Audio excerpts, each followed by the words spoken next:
नमस्कार फ्रेंड्स, स्वागत है आपका अपने यूट्यूब चैनल सुभांश क्लासेस में। हम आपके लिए लेकर आए figure of speech. Figure of speech को हिंदी में कहते हैं अलंकार। क्या कहते हैं दोस्तों? अलंकार। हम आपके लिए अलंकार लेके आए हैं बोर्ड एग्जाम कक्षा 12 के लिए। 5 से 6 नंबर के लिए ये पेपर में आता है। अति महत्वपूर्ण टॉपिक है दोस्तों फिगर ऑफ स्पीच। हम आपके लिए इस वीडियो में फिगर ऑफ स्पीच के बारे में चर्चा करेंगे। अलंकार कहते किसे हैं? फिगर ऑफ स्पीच को हिंदी में अलंकार कहते हैं। अलंकारों का प्रयोग भाव प्रकाशन की शोभा बढ़ाने के लिए किया जाता है। किसके लिए किया जाता है? अलंकारों का प्रयोग भाव प्रकाशन की शोभा बढ़ाने के लिए किया जाता है। जिस प्रकार आभूषण स्त्री की शोभा बढ़ाते हैं, उसी प्रकार भाषा में सरलता, नवीनता, मधुरता तथा सौंदर्य के लिए अलंकारों का प्रयोग किया जाता है। फिगर ऑफ स्पीच का प्रयोग किया जाता है। फिगर ऑफ स्पीच मुख्यतः 7 प्रकार की होती हैं दोस्तों। अपने इंटर कोर्स में मुख्यतः 7 प्रकार की होती हैं। सिमली को हिंदी में कहते हैं उपमा अलंकार। उपमा अलंकार क्या होता है? मोस्ट इम्पॉर्टेंट डिफिनीशन है दोस्तों। Simile is a figure of speech in which a comparison is made between two different objects which have at least one common point as so like, जिनमें से इन 3 वर्णों का प्रयोग करके कॉमन वर्ड बनाए जाते हैं दोस्तों। इसका हिंदी मतलब ये है, उपमा अलंकार 2 भिन्न प्रकार की वस्तुओं की तुलना करता है। इस हमने आपको ये इंग्लिश का बताया, अब इसी का हम हिंदी बता रहे हैं। हिंदी में यदि आपको समझ में आए तो हिंदी में दोस्तों अपने दिमाग में बैठा लीजिए। उपमा अलंकार 2 भिन्न प्रकार की वस्तुओं की तुलना करता है। हिंदी उपमा अलंकार, सिमली अलंकार 2 प्रकार की वस्तुओं की तुलना करता है। उन तुलना करने वालों शब्दों के बीच में एज, सो, लाइक का प्रयोग करता है, जिनमें से कम एक गुण समान हो। जिनमें से कम एक गुण समान हो। एज, लाइक, सो शब्दों का प्रयोग समानता व्यक्त करने के लिए किया जाता है। एज, सो, लाइक शब्दों का प्रयोग समानता व्यक्त करने के लिए किया जाता है फ्रेंड्स। उदाहरण देख लीजिए। Life is like a dream. यहाँ पर हमें बता रहा है कि लाइफ सपनों की तरह है। लाइफ सपनों की तरह है, रियल में है नहीं है, एक कल्पना है केवल। पहला एग्जाम्पल है, life is like a dream, she is as fresh as dew, she hangs like a star in the few of our song. यदि फ्रेंड्स वीडियो अच्छा लग रहा हो तो वीडियो को लाइक कर दीजिए, हमारे चैनल को सब्सक्राइब कर दीजिए दोस्तों।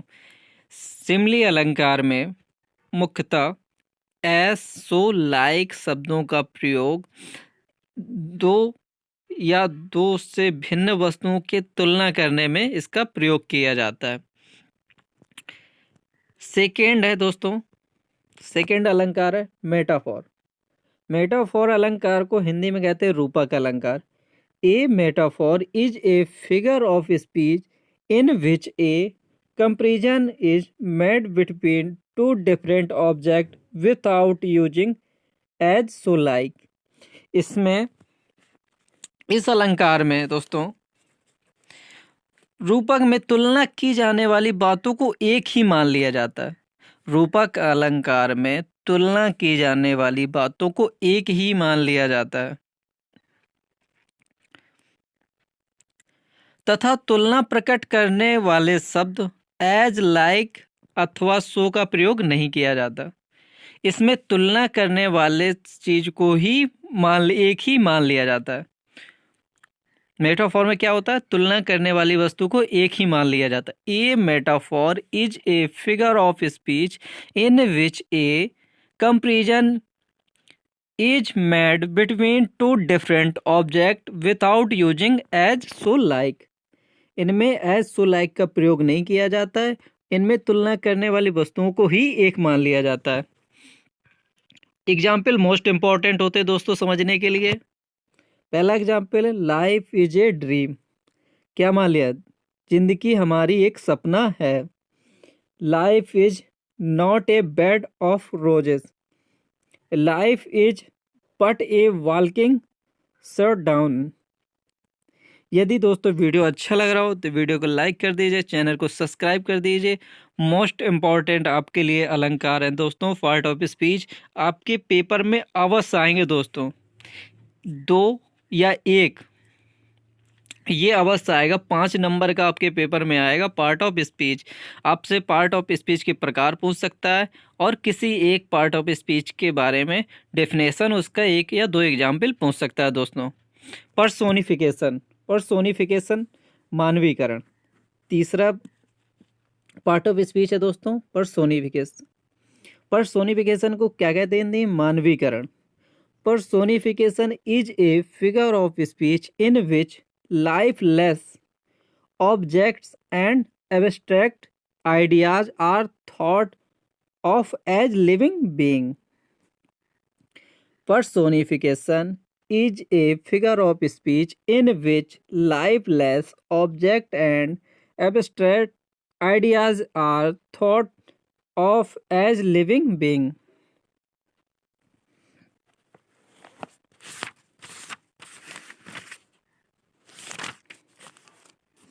इस अलंकार में निर्जीव वस्तुओं तथा भावों को सजीव मानकर व्यक्ति के रूप में वर्णन करते हैं। क्या करते हैं? इसका हिंदी मतलब क्या है दोस्तों? इस अलंकार में निर्जीव वस्तुओं तथा भावों को सजीव मानकर व्यक्ति के रूप में वर्णन करते हैं।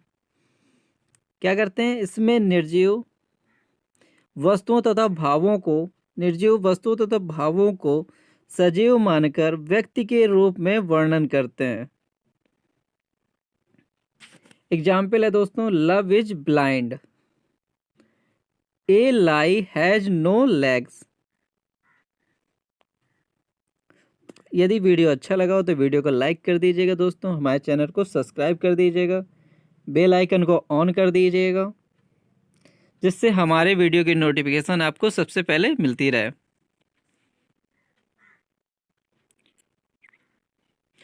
अगला पार्ट ऑफ स्पीच है दोस्तों, चौथे नंबर का एपोस्ट्रॉफी संबोधन।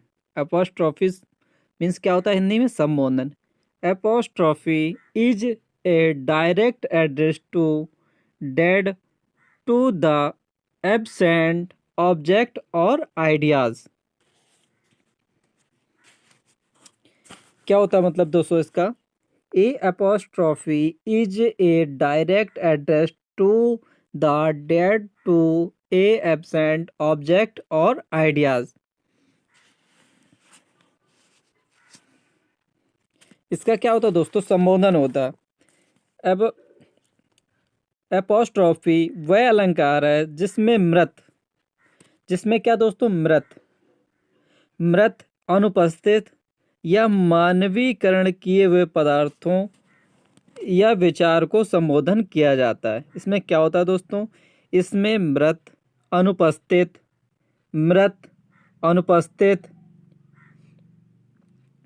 या मानवीकरण किए हुए पदार्थ या विचार का संबोधन किया जाता है। एपोस्ट्रॉफी अलंकार में वह अलंकार है जिसमें मृत, अनुपस्थित या मानवीकरण किए हुए पदार्थ या विचार का संबोधन किया जाता है दोस्तों। इसमें विस्मय सूचक चिन्ह लगाते हैं बीच में, और इनके कुछ वर्ड हैं जो मुख्यतः प्रयोग किए जाते हैं। ओ वर्ड, ओ लाइफ, ओ टाइम। इसके एग्जाम्पल 3 मोस्ट इंपॉर्टेंट है। ओ वर्ड, ओ लाइफ, ओ टाइम। एपोस्ट्रॉफी में विस्मय सूचक चिन्ह आ जाता है तो वो कौन सा पार्ट ऑफ स्पीच होगा दोस्तों? एपोस्ट्रॉफी संबोधन। हाइपरबोल, अतिशयोक्ति। आपको नाम से ही समझ में आ जाएगा दोस्तों। हाइपरबोल, हाइपरबोल का मतलब होता है चढ़ा के, किसी वस्तु को चढ़ा के, इसे कहते हैं हाइपरबोल। किसी वस्तु को चढ़ा के, किसी वस्तु को चढ़ा के बोलना ही हाइपरबोल कहते हैं दोस्तों। Hyperbole is the figure of speech in which things are shown as greater of less better or worse than really are. Hyperbole is the figure of speech in which things are shown as greater of less better or worse than they really are. इसका मतलब होता है इस अलंकार में किसी बात को वास्तविकता से कहीं अत्यधिक बढ़ा चढ़ाकर या घटाकर प्रकट किया जाता है। इसमें क्या होता है, किसी भी शब्द को, किसी भी वाक्य को वास्तविकता से अधिक बढ़ा चढ़ाकर प्रयोग किया जाता है या घटाकर प्रयोग किया जाता है। उस वस्तु को क्लियर नहीं बताया जाता, वास्तविकता से या तो बहुत बढ़ा के बताया जाएगा या बहुत घटा के। इसे क्या कहते हैं, हाइपरबोल। आपको नाम से ही समझ में आएगा, हाइपर या अत्यधिक बढ़ा के। Hyperbole is the figure of speech in which things are shown as greater of less better or worse than they really are. Example है दोस्तों इसके, सी वेप्ट ऑक्सन and tears, river of blood flowed in battle.